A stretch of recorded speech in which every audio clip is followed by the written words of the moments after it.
കേരളത്തിലെ engineering കോളേജുകളുടെയും medical കോളേജുകളുടെയും private മാനേജ്മെൻറ്റുകളുടെയൊക്കെ association ഉണ്ട്.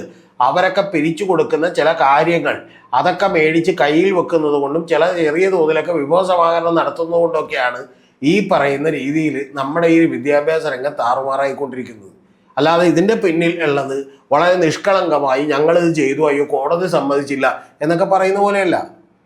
ഇതൊക്കെ ഈ മേഖലയിൽ മാത്രമല്ല. ഇപ്പം ഹാരിസൺ മലയാളത്തിൻ്റെയൊക്കെ പല എസ്റ്റേറ്റുകൾ ബാക്കിയുള്ള കാര്യങ്ങളൊക്കെ ഏറ്റെടുക്കുന്നതുമായി ബന്ധപ്പെട്ട് കേസിന് പോകും. എല്ലാ കേസും ഗവൺമെൻറ് നോക്കും. എങ്ങനെ നോക്കും?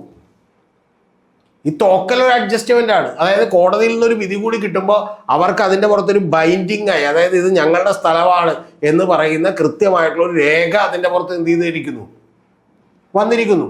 ആ രേഖ വരുത്താൻ വേണ്ടിയിട്ടാണ് ഈ പണികളൊക്കെ ചെയ്യുന്നത്. എഡ്യൂക്കേഷൻ്റെ കാര്യത്തിൽ അത് തന്നെയാണ്.